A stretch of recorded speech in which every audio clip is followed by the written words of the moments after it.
بسم الله الرحمن الرحيم الحمد لله رب العالمين وأشهد أن لا إله إلا الله وأشهد أن سيدنا محمد رسول الله صلى الله عليه وسلم وشرف وكرم وبارك وعظم وعلى آله وصحابته والتابعين وتابعيهم بإحسان إلى يوم الدين في كل لمحة ونفس عدد ما وسعه علم الله. نقرأ كتاب نور اليقين في سيرة سيد المرسلين للشيخ محمد الخضري رحمه الله تعالى، ونفعنا الله بعلومه في الدارين آمين. أما بعد، السلام عليكم ورحمة الله وبركاته.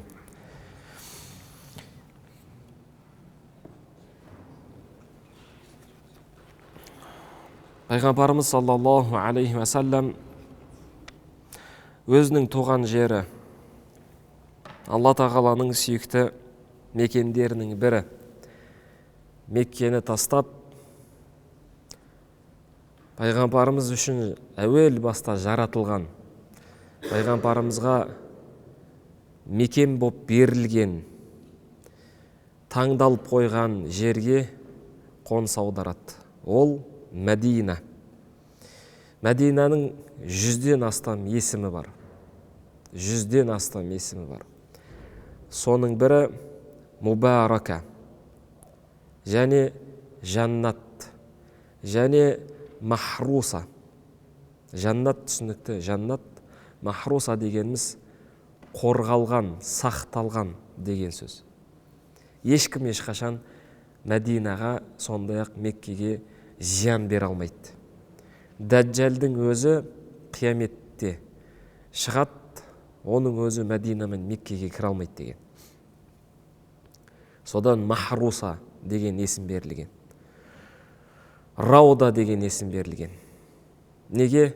Алла тағала пайғамбарымыз саллаллаху алейхи ва салламға Мәдинаны берсе жаратып, Меккені Ибрахим алейхиссаламға берді. Мусаға Сайна тауын берді. Осылайша өзінің елшілерін, таңдаулы құлдарын фаддала бa'дахум ала бa'д, өз араларында бір-бірінен артық еткен. Бірақ солардың ең артығы өзгелерінен кемелі ол пайғамбарымыз. Тура солай мекендерді, жерлерді бір-бірінен артық еткен, абзалырақ еткен. Жер бетінде 3 мекен бар, бірақ үшеуі де бір-бірінен абзал. Байтул Мақдис, сосын пайғамбарымыздың жатқан жері, сосын Кааба, Алла тағаланың үйі. Міне, тура сол сияқты жерлерді бір-бірінен артық етіп абзал еткендей, уақыттарды абзал еткен. Уақыттың барлығын жаратады, бірақ соның ішінде кейбір уақыт, кейбір мезгіл сәт артығырақ. Мысалға, жұма уақыты бізге мәлім, сосын Рамадан жылына бір-ақ рет келеді, сосын Қадыр түні, осылай кете береді. Алла тағаланың жаратқан уақыттардың ішіндегі абзал қып артық еткен уақыттардың ішіндегі ең артығы, ең абзалы ол пайғамбарымыздың дүниеге келген сәті дейді. Қадыр түннің өзі ол сәтке жетпейді. Жұманың өзі жетпейді. Құран түскен түннің өзі пайғамбарымыздың дүниеге келген сәтіне жетпейді. Неге? Осылардың барлығы пайғамбарымызбен болады. Пайғамбарымыз болмаса, Қадыр түні болмайды, Құранда түспейді. Міне, тура сол сияқты Аллаху субхана ва тағала сөзін, жалпы сөзін артық етеді. Мысалға, Муса алейхиссаламға берген сөзі ол Таурат деп аталады. Дұрыс па? Иса алейхиссаламға берген сөзі ол Инжил. Дауд алейхиссаламға берілген сөзі, айтқан сөзі ол Дауд, Забур. Сөзі барлығы Алланыкі ғой, бірақ соның ішінде ерекшелеп, артығырақ қылған сөзі ол Әл-Құран пайғамбарымызға береді. Адамзаттың бәрін жаратады, 70 үммет жаратылса, соңғысы пайғамбарымыздың үмметі болса, сол үммет өзге үмметтерден артық болды. Бізді артық етті, да? Фаддала, бізді өзге үмметтерден артық етті. немізбен ешқандай өзге үмметтермен салыстырып айтарлық ерекшелігіміз жоқ. Біздің ерекшелігіміз пайғамбарымызбен. Міне. Пайғамбарымыз саллаллаху алейхи вассалам қоныс аударды, сол сәтке келдік. Пайғамбарымыз сол сапарда өзінің серігі, уәзірі Абу Бакрды алып қалды. Абу Бакр өте қатты қуанды, себебі пайғамбарымызбен сапарға шығып, қасында жолдас болу, ол үлкен нығмет екен. Абу Бакрден басқа кім түсінеді оны? Абу Бакр сияқты ол сәтті түсінетін азау.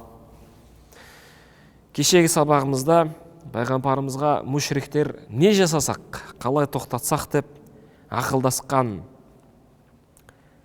сәтін айттық, ақылдасқан жерін айттық. Сол арада мүшриктердің алқасына кірген, солардың бір мүшесі болған, адам бейнесіне келген шайтанды айттық. Айтпағым пайғамбарымыз саллаллаху алейхи вассаламға шайтанның өзі не істеді?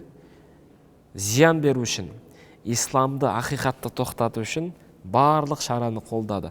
Қолданып үлесін қосты да. Міне. Пайғамбарымыз саллаллаху алейхи вассаламның өмір баянын толық оқыған адам мынаны байқайды. Пайғамбарымыз ешқашан қолын жайып, қол қусырып, арқасын кеңінен салып демалған сәті жоқ дейді.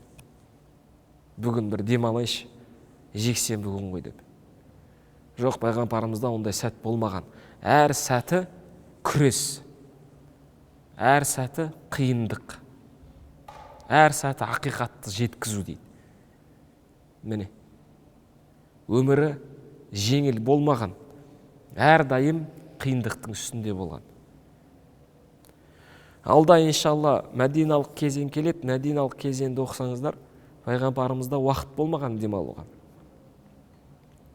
Жан жақтан қауіп төніп тұрған, жан жақтан хабар жетіп отырған. Пәленше деген тайпа осындай жасамақ, пәленше деген адам бүйтіп жатыр деп. Демек, бұл дүние демалатын мекен емес. Бұл дүние мына жаратылған, демалып жататын мекен емес. Бірақ өкінішке орай біз өзімізге сондай күн жаратып алғанбыз, немесе күн сайлап алғанбыз, бүгін демаламыз деп. Солай тәрбие берілген бізге, сенбі жексенбі күні демалыс күні деп демаламыз. Сөйтсек, бұл жалғанда демалған ертең шаршайды екен. Бүгін осы күні шаршаған ертең демалады екен. Қағида солай, заңдылық сондай.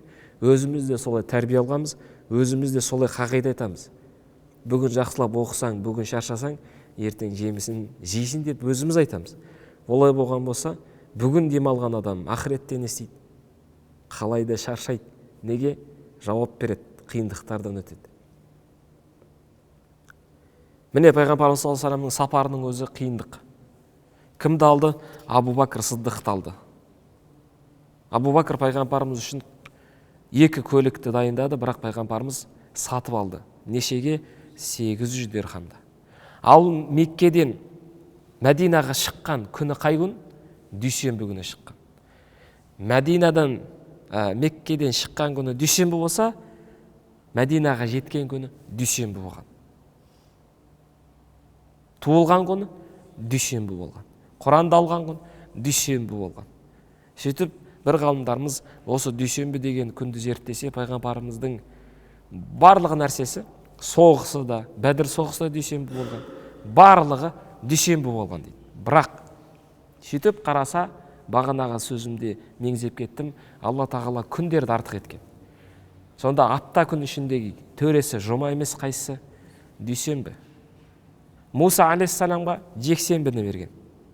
Иса алейхиссаламға сенбіні берген, қателеспесем. Жұманы кімге берді? Ибрахим, кім? Адам атамызға берді. Сонда әр күннің иесі бар. Кім? Пайғамбар. Сөйтсек біз түсініп жүрміз дейді. Қате түсіндік дейді. Ол аптаның дүйсенбі деп. Жоқ. Пайғамбарымыздың жіберілген уақыты дүйсенбі күні аталған екен. Мысалға, пайғамбарымыз саллаллаху алейхи вассаламның таблиғ жеткізу, елшілік жасалатын күні бар ғой, жалпы оны күн деп айтқан, ал пайғамбарымыздың бір күні 1000 жылға тең. Сонда 1000 жылы не деп аталады? Дүйсенбі деп аталады. Муса алейхиссаламдікі пайғамбарлық қылатын мерзімі не деп аталады? Ол бір күн Алланың құзырында. Бірақ күн бізге салғанда ол қаншама жылдар, сол жылдардың барлығы не болып есептеледі? Сенбі күні болып есептеледі. Міне сонда Адам атамыздығы жұма болса, жұма дегеніміз ол бір күн емес, ол қаншама жылдар. Бірақ соның бәрі не деп аталады? Жұма деп аталады. Неге? Себебі біздің есеп жылдар болса, ғасырлар болса, Алла тағаланың құзырына барғанда ол не болып қалады? Бір-ақ күн болып қалады. Ол Құранда баяндалған.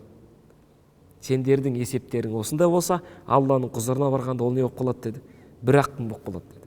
Оны көптеген сүреде баяндаған. Мысалға, Кәһф сүресінде келтіреді. Алла тағала адамды өлтіріп қайтып тірілтеді. Сонда сен қанша жер бетінде тіршілік қылдың деп айтады? Яуман ау ба'д яум деп айтады. Күн немесе оның бір жарты күні деп айтады. Міне, сонда пайғамбарымызға берілген ғасыр, уақыт не деп аталады? Дүйсенбі деп аталады. Сонда Алла тағала пайғамбарымыз үшін ең хайырлы уақытты берген дейді. Ең хайырлы, және сол уақытта жаратты дейді. Дүниеге келтірді. Демек, 53 жасында Меккені тастап Мәдинаға қоныс аударды. Неше жасында? 53 жасында. Мәдинада неше жыл өткізеді? 10 жыл өткізеді. Осылайша 63 жылдан кейін дүниені тастап Алланың құзырына кетеді. Және қай айда? Рабиул ауал айында, өзінің дүниеге келген айында. Рабиул ауал айында дүйсенбі күні. Меккеден шығады, қай уақытта жетеді? Дүйсенбі күні Мәдинаға жетеді. Бұның барлығы сәйкестік пе? Жоқ, бұның барлығы Алла тағаланың реттеуі, тәдбир. Рабби латифу лима яша, Алла тағала қалаған ісін мінсіз орындайды. Бір нәрсені қалады ма, оған себептерді жаратады. Ол себептерді жеңілетеді. Ол себептерді орындау өте қолайлы болады. Не деген сөз? Онда Алланың қалап тұрған бағанасы іске асады деген сөз.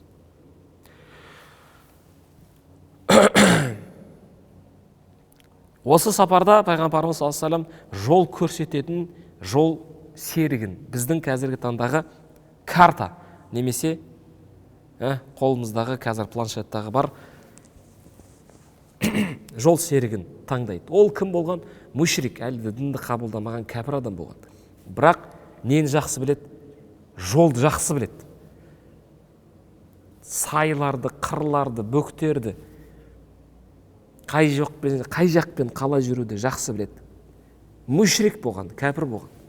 Осыдан ғалымдарымыз шығарған мұсылман адам нені жалдауға, кімді жалдауға болады? Кәпірді жалдауға болады.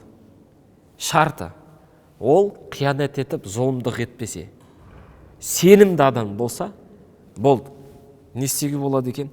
Оның басындағы іліміне жүгінуге болады. Сөйтіп оған белгілі бір сомаға немесе қаражатқа келісіп жалдауға болады деген. Пайғамбарымыз бағанағы Абдулла ибн Урайқит деген кісіні жол көрсету үшін жалдаған. Бұл кісі кейіннен, кешіге дейді, кейіннен исламды қабылдаған дейді. Көптеген тарихшылар кітаптарына келтірмеген дейді бұл кісіні. Неге? Себебі нақты исламды қабылдағандығы жайында мағлұмат жоқ. Немесе бұл кісі исламды қабылдағандығын жасырған дейді. Бірақ кейбір ғалымдар исламды қабылдаған дейді. Міне, жалғастырайық.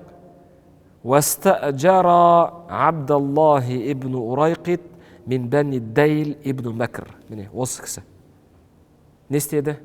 Жол көрсету үшін жалдап алды. Мушрик болған. Бірақ пайғамбарымыз неге жалдады? Бізге көрсетпек. Мәміле жасауға болады кәпірмен. Бірақ шарты қандай? Сатқындығы жасап сатып кетпеу керек. Ол адам сенімді, аманатшыл болу керек. Болды. Вакана хадиян махиран. Өте зерек жол көрсетуші, жолды білетін адам. Ва хуа аля дини куффари Құрайш фааминаху ва дафа илейхи рахилатайхима. Міне, пайғамбарымыз саллаллаху алейхи ва саллям оған сеніммен қарады. Ол тараптан амандық болғандықтан пайғамбарымыз саллаллаху алейхи ва саллям оған нені табыстады? Нені?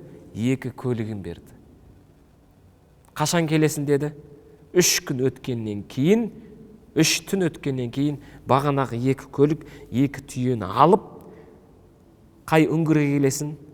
Саур тауына келесің. Сол жерде жолғамыз деді. Ва ваадаху гара саурин ба'да 3 лаяли. 3 күн өткеннен кейін бағана Абдулла ибн Урайқид 2 көлікті алып қай жерге келеді?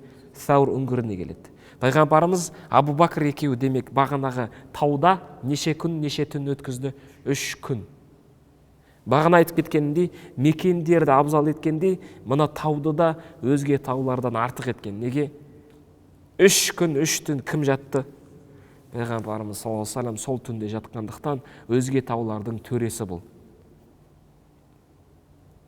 Сондай таудың бірі Құран түскен Нұр тауы болса, екінші тау пайғамбарымызды құшағына алып жасырған осы тау. Міне, Алла тағала кейбір жерлерді артық етеді, абзал етеді. Ол заңдылық солай болу керек дейді. Осы жерде отырғанымыздың арамызда біреуіміз артық болу керекпіз бір мәселеде. Бәріміз бірдей болсақ, бұл өмірдің мән мағынасы болмайды екен. Сол себепті жаннатты да не істеді? Деңгей қылған. Неге? Деңгеймен жүреміз біз. Деңгей болмаса бізде болмайды. Біз жарыспаймыз. Деңгей болмаса біз ұмытылмаймыз. Сол себепті жаннаттың өзі не істеді? Деңгей қылды, тозақтағы кершін не істеді? Төменгі саты қылды. ثم فارق الرسول عليه الصلاة والسلام أبا بكر ووعده المقابلة ليلا خارج مكة. Сөйтіп пайғамбарымыз Абу Бакрмен келісті де Меккенің сыртында, түнде кезгеміз деді. Кешегі айтқан жерім. وَكَانَتْ هَذِهِ لَيْلَةُ هِيَ لَيْلَةُ اسْتِعْدَادِ قُرَيْشٍ لِتَنْفِيذِ مَا أَقَرَّهُ عَلَيْهِ. Міне, осы түн пайғамбарымызды өлтіреміз деп Құрайштың келіскен, жоспарлаған түн еді. 10 адам кеп есіктің алдында күтіп тұрады. Пайғамбарымыз шыққан сәтте бәрі бір адамның соққысындай соққы береміз деген еді. Фажтамау хаула бабиддар, пайғамбарымыздың есігінің алдына жиналды. Ва расулуллахи дахилу, пайғамбарымыз үйдің ішінде. Фаламма жаа миадул хуруж, пайғамбарымыз шығатын уақыты келгенде не істеді? Амара ибн аммихи алиян бил мабити маканаху кайла яқа шакку фи вуджуди аснай лейл. Пайғамбарымыз үйді тастап кетті деген күдік туындамас үшін деп пайғамбарымыз көкесінің баласын кімді? Алиді өзінің төсегінде қонуды, жатуды бұйырды. فإنهم كانوا يرددون النظر من شقوق الباب ليعلم وجوده. Міне, пайғамбарымыздың үйде бар ма, жоқ екен қалай білген? Есіктің тесігінен, қабырғаның тесігінен содан қарап отырған. Демек, ол кездегі үй қазіргі таңдағы үй сияқты емес. Оққан кезде соны да ескеру керек. Аласа болған, сырттағы адам басын созып, мойнын созса, іштегі адамдар көрінген. Сумма саджа алиян би бурда. Пайғамбарымыз Алиді төсегіне жат, не істеді? Өзінің шапанын жасыл шапанмен бүркеп жапты. Жасыл түсті шапанмен. Міне.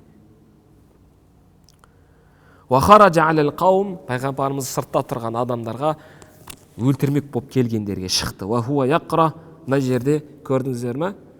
Ясин сүресінің 9-шы аятын айтқан, бірақ негізі басынан бастап оққан екен. Үйден шыққан сәттен бастап оқып кеп қай жерге тоқтаған? Осы аятқа. Қала Аллаху Таала: "Ва жаална мин байни айдихим садда ва мин халфихим садда фаағшайнахум фахум ла юбсирун." فألقى الله نوم عليهم حتى لم يره أحد. Ұйқыға түсірді дейді. Сонда көзі ашық ұйықтап кетті. Нені білдіреді? Алла тағала құдіреті шексіз. Сізді ұйықтата алады, төсекке жатқызбай-ақ. Ұйықтата алады, тұрғызып қойып. Ұйықтата алады, көзіңізді ашық қойып. Нені ұйықтатқан сонда?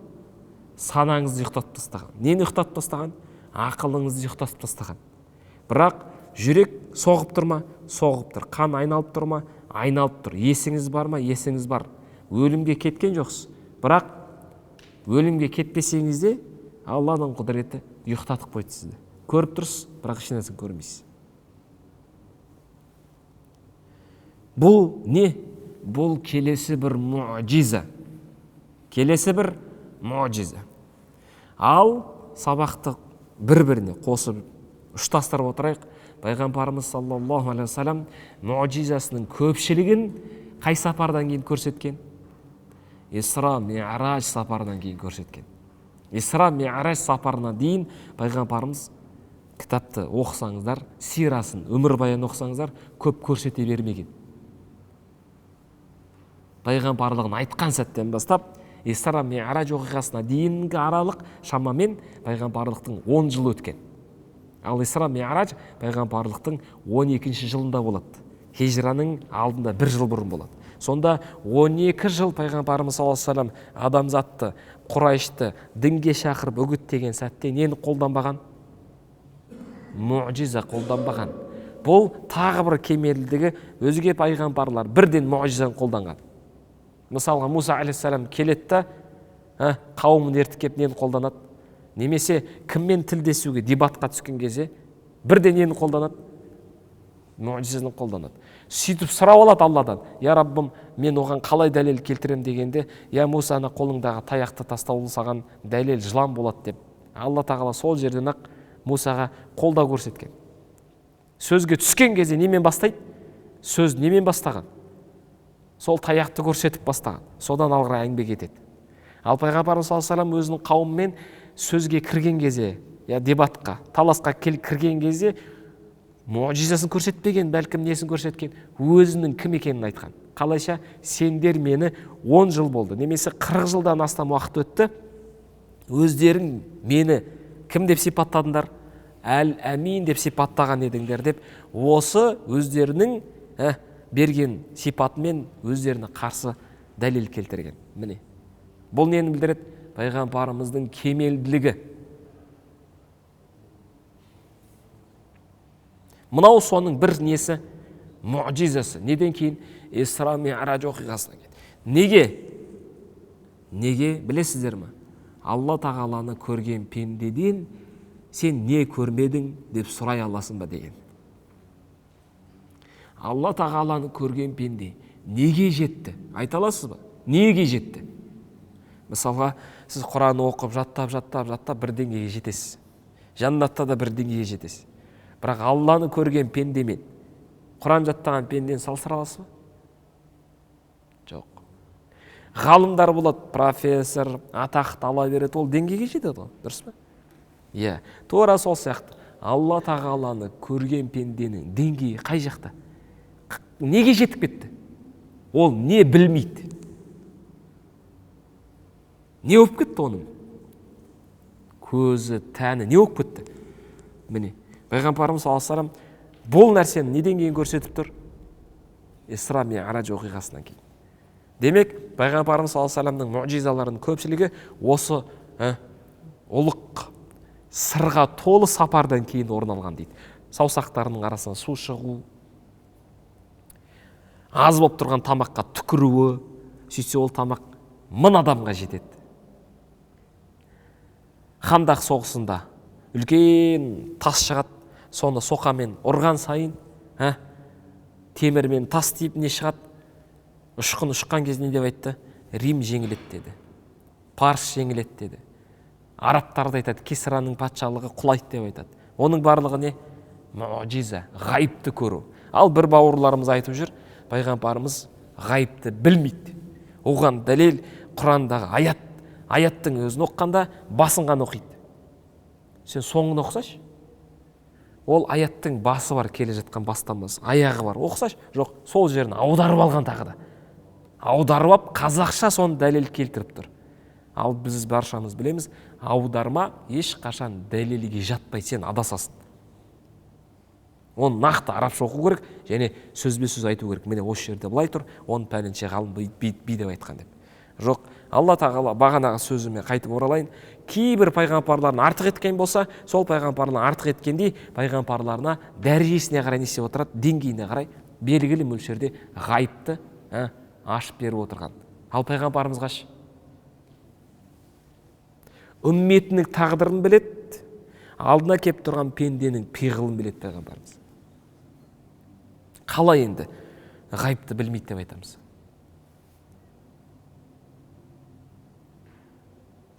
ولم يزل عليه الصلاة والسلام سائرا حتى تقابل مع الصديق رضي الله عنه وسار حتى بلغ غار ثور فاختفي فيه. Міне, түнде жолғып Абу Бәкір екеуі. Кім үшіншісі бар? Міне, үшінші кім айтылмай тұр бұл жерде? Бағанағы жол көрсететін навигатор көрінбей тұр да.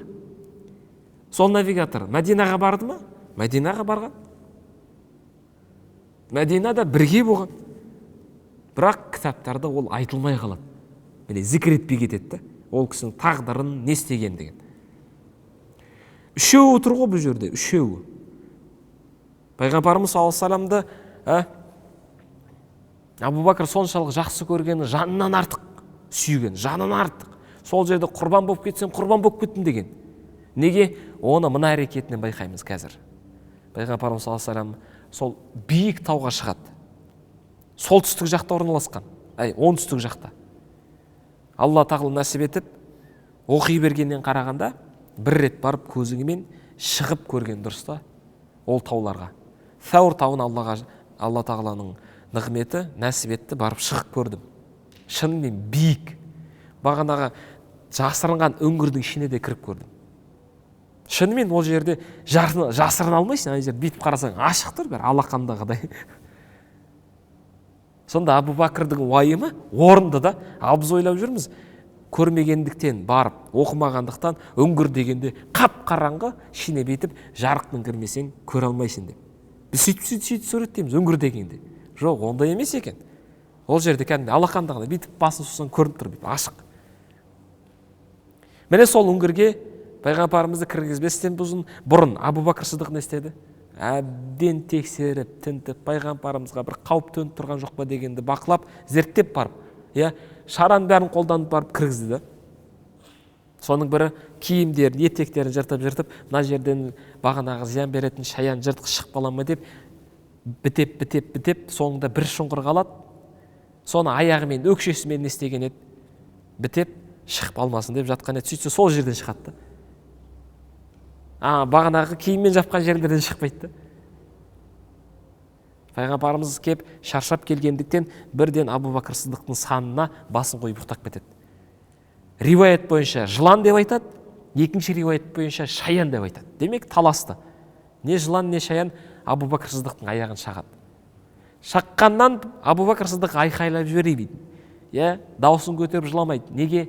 Пайғамбарымыздың ұйқысы бағанағы шаянның немесе жыланның шаққаннан да ауыррақ болып тұр да, ұйқысынан бөліп оятып жіберу.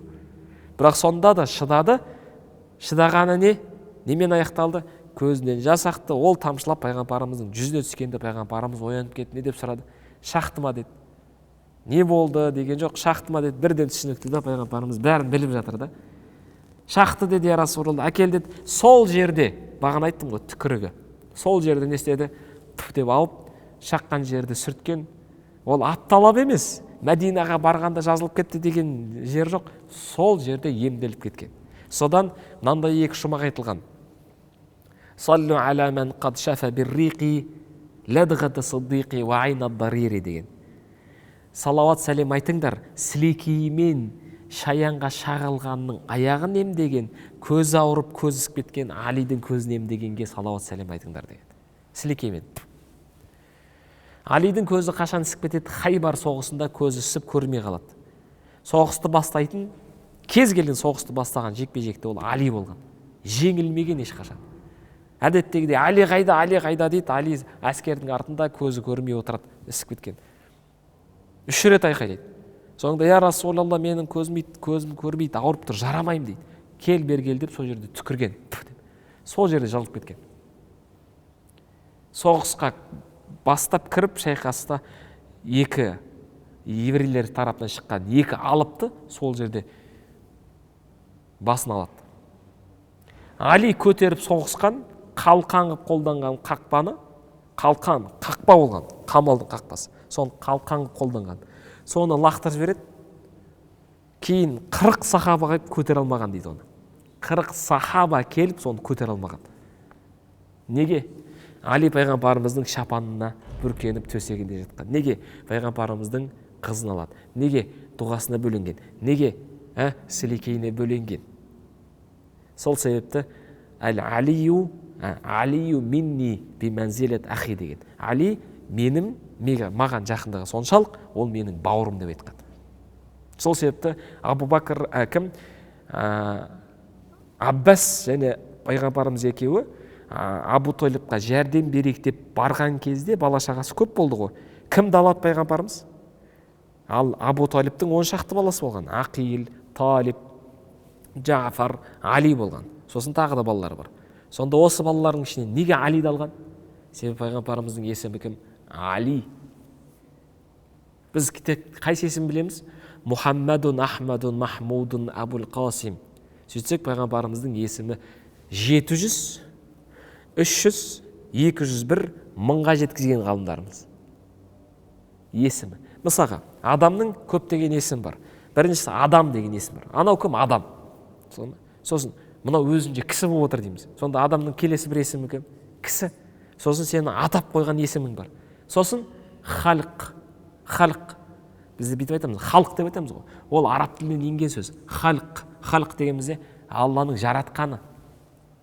Сонда адамның қандай есімі бар? Халық деген есім бар. Сосын соңғы ең күшті есімі, ол мына есімдерден де күшті, сен атап қойған атыңнан да күшті, ол құл деген есім бар. Ол мен үшін шарапат. Менің есімім бар аталған. Одан да күштірек ол құл. Көрдіңіз бе? Сонда адамның өзінде бірнеше сипаттар бар, есімдер бар. Таңдаулы адамзаттың төресінде онда көп есім болу керек дейді. Есімнің атаудың көп болуы неге дәлел? Аталған нәрсенің шарапатты, абыройлы, құрметті екеніне дәлел деген. Бір есіммен шектелмейді. Сонда есімдердің бір кім екен? Алиюн. Сонда Али кіммен бірге болу керек? Алимен бірге болу керек. Сол себепті пайғамбарымыз Джафарды емес, Талибті емес, Ақилді емес кімді алған? Алиді өзіне алған.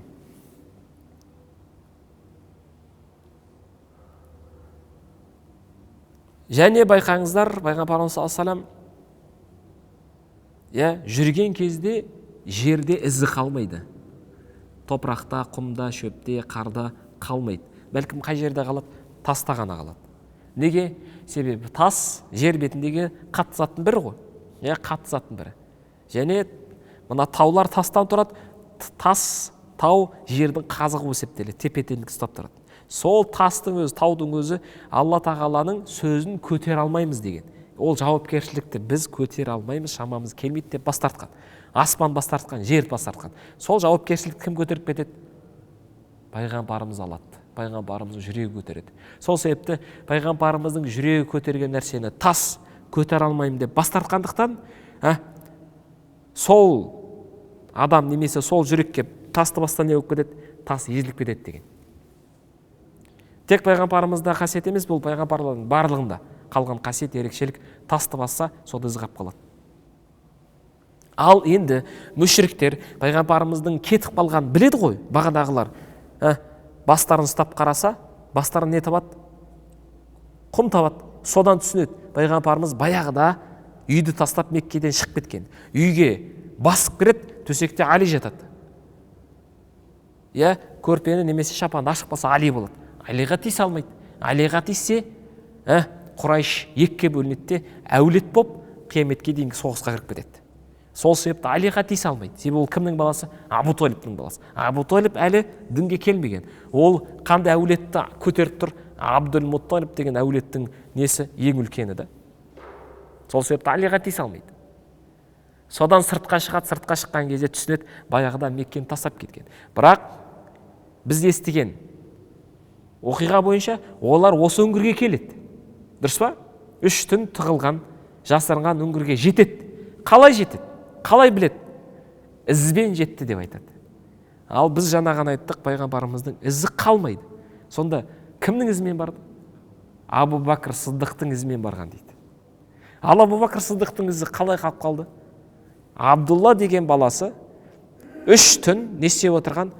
Түнделетіп, малды айдап барып, пайғамбарымыз бен Абу Бәкір әкесінің қасында түнеп, таң атарға 1 сағат қалған кезде тауды тастап, үңгірді тастап, Меккеге келіп, Мекке халқымен бірге таңда түнеп шыққандай Меккеде қонған сияқты сын бейне танытып, бәрі ұйқыдан тұрған сияқты тұратын.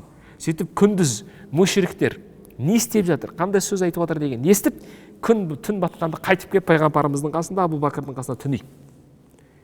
Және екеуі Меккені тастап шыққан кезде малды айдап отырған артынан. Не үшін? Із қалмасын деп. Сонда кімнің із қалмасын деп? Абу Бәкірдің дейді, пайғамбарымыздың емес. Сонда нені түсінеміз? Олардың жеткен жетістіктері бар екен. Көп жағдайда біз оларды адасып кеткен, надандықтың шегіне түсіп кеткен, мәдениетсіз болған. Жоқ, ондай емес, олар мәдениетті болған. Мәдениетті болған соншалық, оларда ғұрф болған, оларда өзіндік жетістіктер болған. Медициналық жетістіктер болмаған, бірақ осында бір жетістіктер болған. Ол қандай жетістік? Адамның немесе жалпы із бар ғой, із деген салада өте мықты жетістікке жеткен болар. Кез келген ізді тауып алады, сол із арқылы. Іздің иесі мал болса, ол мал қандай? Тіпті сипатына дейін айтып берген. Ізбен ақ, түсіне дейін айтып берген. Және ол қарны тоқ па, аш па? Және қай көзі көреді, қай көзі көрмейді дегенді ізімен айтып берген. Және анау ізбен айтқан, ізге қарап айтқан. Ол жаңа шыққан кезде, мысалы мал айтайық, шыққан кезде қай жаққа қарай боғын шашып кеткен. Соған дейін айтқан. Сонда олар малды айдап өтіп кетсе де, малдың басып кеткен іздерінің арасынан кімнің ізін тауып алған? Абу Бәкірдің ізін тауып алған дейді. Сол ізбен қайда барған? Саур үңгіріне барған дейді. Әйтпесе пайғамбарымыздың ізін таппай дейді олар дейді. Міне. Сонда олардың сол деңгейде өзіндік жетістіктері болған. Соның бір із. Екіншісі жұлдызбен бағыттау. Осы үш нәрсе болған. Үшіншісі медицина дейді, бірақ ол кезде ол медицинаны пайғамбарымыз көпті құптамаған. Ол не істеген? Шауылып қалған, кесіліп қалған жерді, темірді отқа қыздырады да, үтік дегендей баш бере салатын. Пайғамбарымыз оны құптамаған, ұнатпаған онда емделудің түрін. وأما المشركون فلما علموا بفساد مكرهم وأنهم إنما باتوا يحرصون على علي ибн Abi Talib لا محمد ибн Абдилла. Олар не істеді мүшриктер? Бағанағы жоспарларының бұзылғанын, іске аспаған білген кезде қатты не істейді? Өкінді, немесе қатты ашуға түседі. Бәлкім есіктің алдында күзетіп тұрды. Кімді күзетіп тұрған сонда? Пайғамбарымызды емес, Алию ибн Аби Талибті күзетіп отырғанда. Хажат ауатифухум фаарсалу талаба мин кулли жиха. Сөйтсе, хажат ауатифухум дейміз, бағана ашуы, сезімдері, көңіл күйдері не істей түсті, толқын сияқты ашуға бата түсті. Сөйтіп жан жаққа пайғамбарымыз іздеуге адамдарды жіберді. وَجَعَلُوا الْجَوَائِزَ لِمَنْ يَأْتِي بِمُحَمَّدٍ أَوْ يَدُلُّ عَلَيْهِ. Сөйтіп не істеді? Кімде-кім Мұхаммедті тапса, немесе ол қай жаққа кетті дегенді ишарат етсе, оған не береміз деді? Сый сияқы береміз деді. 100 түйе. وقد وصلوا في طلبهم إلى ذلك الغار الذي فيه طلبتهم بحيث لو نظر أحدهم تحت قدميه لنظرهما حتى أبكى ذلك أبا بكر فقال له عليه الصلاة والسلام لا تحزن إن الله معنا. Сөйтіп талап еткені, іздеген соншалық бағана үңгірге барды. Үңгірге барған кезде бағанағы мүшриктің біреуі үңгірге басын созып қарады. Қарағанда сәл қараса, олар тапқан еді, табар еді. Бірақ Алла тағала сол сәтте де не істеді? Көзін жауып тастаған. Көзін жапты біріншісі. Екіншісі, көзі ашық, бірақ бұл жерде адам жоқ деп кетіп қалуы бұрылып. Мына себеппен. Үңгірдің аузында не тұрды? Өрмекші ұясын тоқыған еді. Және 10 жылда өсетін ағаш өскен, сол ағашта 2 көгершін ұялап, жұмыртқалап үйін тоқып болған. Сол нәрселер түрткі болды көрмеуіне және қайтып кетуіне. шешім шығаруына. Не деп? Мынаны адам бұзбай өтіп кетуі, мыналарға тиіспей өтіп кетуі, сындырмай өтіп кетуі мүмкін емес деді. Неге? Себебі пайғамбарымыз саллаллаху алейхи вассалам денесі біз сияқты емес. Мына біз сияқты емес. 2-де 1 нәрсе, 100-де 1 нәрсе. Жоқ, пайғамбарымыздың денесі алып болған. Пайғамбарымыздың денесін жалпыламай бет суреттегенде біздей 4 адам болады. Біздей 3 адам болады. Ені мыналай. Ұзындығы емес. Ал ұзындығы пайғамбарымыздың ұзарып қысқарып отырған. Қалай? Ұзын адамның қасына келген пайғамбарымыз ұзын болып кетеді. Қысқа адамдардың қасына келген пайғамбарымыз ұзын болып тұрады. Неге?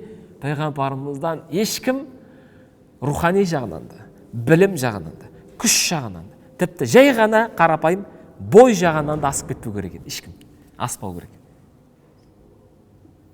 Ал Омардың бойының ұзындығын білесіздер ме? 2-де 50 болған. Атқа, көлікке отырғанда аяғы жерге тиіп жүретін кісі болған. Сонда пайғамбарымыз Омар екеуі келе жатқанда алыстан қарасаңыз, пайғамбарымыз биік болып тұрады. Бірақ пайғамбарымыздың өзін ешкіммен емес, өзін жолықтырып тұрсаңыз, бүйтіп қарағанда аласа бойлы сияқты көрінетін дейді. Көрдіңіз бе? Қасына біреу келсе, бірақ ұзарып кетеді. Міне. Ал Абу Бәкір да сондай сипатта. Сонда 2 адам өтеді. Ал бағанағы тұрған нәрселерді бұзбай өтіп кетуі, олар да ақылды ғой сонда. Жоқ, мүмкін емес деген. Кейбір кітаптарда мына 3 нәрсе өте әлсіз деген. Оны әлсіз деген сәлефилер, бауырларымыз. Мүмкін емес деп хадисте жоққа шығарған. Ал бізде қағида бар, сонымен аяқтайын. Хадис, мұсталах хадисті оқыватсыздар. Хадис деген сала бар ғой, пайғамбарымыз саллаллаху алейхи айтқан сөзі, істеген әрекеті, құптаған мақұлдамасы, сосын соңғысы не? Хадистің анықтамасы мінезі мен жаратылыс бітімі деп кіреді. Сол жерге біз көп көңіл аудармайды екенбіз. Хадис деген не? Айтқан сөзі, істегені құптаған деп мына жақтағы анықтаманы жалғасын сырып тастайды екенбіз. Жоқ, хадис дегеніміз мынаның бәрі хадиске кіреді. Олар не істеген? Хадиске қойған қағиданы, әр саланың өзінің қағидасы бар. Фиқтың өзінің қағидасы бар. Ақиданың өзінің қағидасы бар. Дұрыс па? Құранның өзінің қағидасы бар. Ережелер бар да. Сөйтсе, хадиске қойылған ережені, қағиданы алады да не істейді? Өзгертпестен оны тарихқа, мына пайғамбарымыздың өмір баянына қойып қойған ғой. Ол қандай қағида? Хадисте мынандай қағида бар. Хадис әлсіз болады, немесе қуатты болады, несіне қарап? Мәтініне қарап емес. Мағынасына қарап емес. Несіне қарай? Иснат, бізге жету жолына қарай. Соған қарап әлсіз, даиф, немесе сахих, немесе хасан болып кетеді. Сол қағиданы алғанда, хадисті алғанда неге қолданған? Сираға қолданған. Олай болатын болса дейді, апат болады. Қандай апат? Онда пайғамбарымыздың өмір баянында, мына бізге жеткен өмір баянында көптеген оқиған бәрін шығарып тастайын дейді. Онда не қалады дейді? Тек қана ана қағидаға жүгінсек, онда алдымызда мынандай ғана мағлұмат болып қалады дейді. Пайғамбарымызды танымайсың дейді ол мағлұматтармен. Оған түрткі болған нәрсе не? Сен ілімді дұрыс алған жоқсың дейді. Ал сираның, мына тарихтың өзінің қағидасына келетін болсақ, ол мынандай. Мына кітапқа мағлұматты кіргізеді, ол үшін кіргізу үшін мынандай қағиданы қолданады. Мына мағлұматты біз аламыз, хадистің қағидасына сүйенбей, оған сүйенетін болсақ, оны алып тастайды, болмайды деп айтады. Неге? Себебі ол әлсіз. Неге әлсіз? Жету жол өтірік. Түсінікті ме? Жоқ, мынада тарихта ондай емес. Тарихта қандай? Кеп тұрған мағлұмат ел арасында танымал болып кетсе, шухра дейді. Бәрі біледі. Оны ешкім жоққа шығара алмайтын болып кетсе, болды, ол неге кіріп кете береді? Тарих бетіне кіріп кете береді. Түсіндіңіздер ме? Ал бұл сираға салсаңыз, хадиске салсаңыз жарамайды ол хадиске. Хадисте жүрмейді. Сонда не деген сөз? Әр саланың өзінің ережесі бар, сол ережесін бұзуға болмайды. Бағанағы өрмекші мен кептер, сосын ағаш, сондай риуаят. Риуаят қандай? Жету жолында әлсіз. Бірақ бұл оқиға, мынау солай болды деген оқиға, өте танымал болып кеткен. Түсіңіз? Сол кезде сахабаның аузынан айтылған, бәрінің аузынан айтылған. Демек, бұны жоққа шығара алмайсың. Бұл не болып есептеледі? Сира, тарих саласында сахих сияқты, мутаватир сияқты деңгейге көтеріп кетеді. Түсінікті ме? Енді қараңыздар. Алла тағала Құранда Анкабут деген сүрені түсіреді. Білеміз, өрмекші деп аталған. Сосын сол өрмекші деген сүреде мүшриктердің сенімі өрмекшінің үйі сияқты деген, жаңағы торы сияқты деген, қай мағынада өте әлсіз деген. Сонда сенімі олардың пұтқа табынушылығы, пұт бағанағы тас пайда береді, зиян береді деген нәрсесі не болып тұр? Өте әлсіз деген білдіреді, дұрыс па? Енді Алла тағала не істеді? Пайғамбарымызды және Абу Бәкірді немен қорғады, немен аман алып қалды? Қандай әскерін жіберді дейді? Қандай әскерін жіберді? Өте әлсіз әскерін жіберген дейді. Көрдіңіздер ме? Сонда Алла тағала өзінің сүйікті құлын әскерлердің ішіндегі ең әлсізін жіберіп қорғап тұр дейді. Түсініп тұрсыздар ма? Сол әскермен бағана мүшрик пайғамбарымыз таппай тұр дейді. Ал пайғамбарымызды қорғау үшін сонда ең әлсіз әскерін жіберген болса, керек болса, одан күштісін жібере алады. Нені жібере алады дейді? Қалай қорғай алады? Көрдіңіздер ме? Сонда ең әлсіз әскерін жіберіп қорғаған болса, соның өзін көрмей кетіп қалды. Ол не? Өрмекші. Өрмекшінің ұясы да. Жаңағы торы. Екінші, көгершін. Көгершін негізі қай жерді мекендейтін құс? Ол көк жерді мекендейтін құс. Ағашы бар. Ал Мекке ондай емес. Ол сахара, құм. Ол жерді мекендемейді дейді.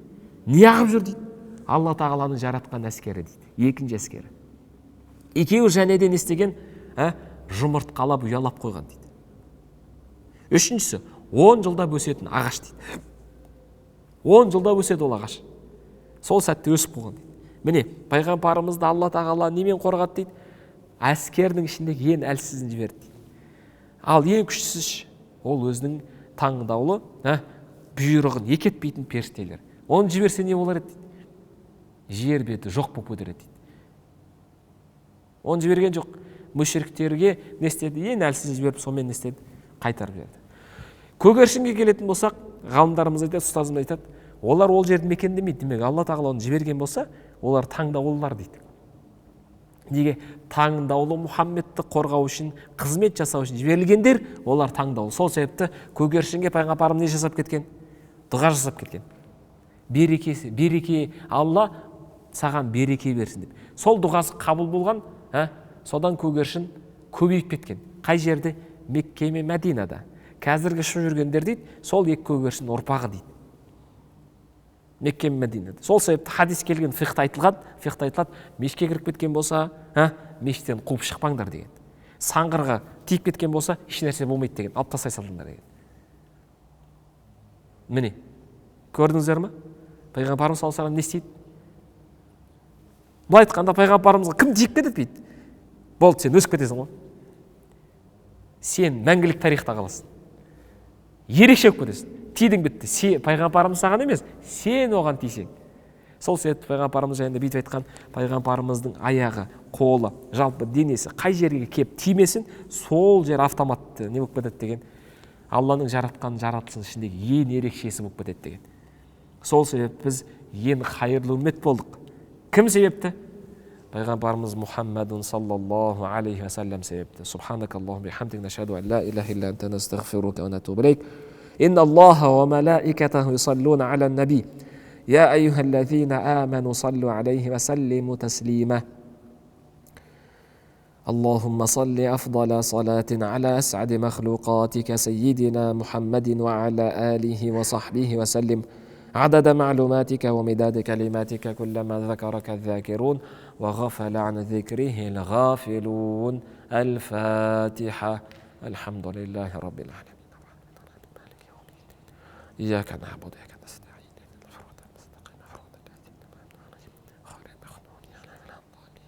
اللهم إنا نسألك رضاك والجنة ونعوذ بك من سخطك والنار. يا ربي يا الله қаһарыңнан сақта, ашуыңнан сақта. Я Раббым, тозағынан сақта. Я Раббым, өзіңнен келдік, өзіңе қайтамыз. Көкірек көзімізді аш. Я Раббым, пайдалы ілім нәсіп ет. Я Рахман Рахимин, Акрамул Акрамин. Я Раббым, я Алла, өзің деп жасаған қосылықтарымызды қабыл ет, кемшіліктерін кешірім ет.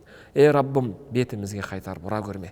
Я Алла, соңғы сөзіміз, соңғы кәлимамыз لا إله إلا الله محمد رسول الله بالنسبة. ربنا آتنا في الدنيا حسنة وفي الآخرة حسنة وقنا عذاب النار برحمتك يا أرحم الراحمين.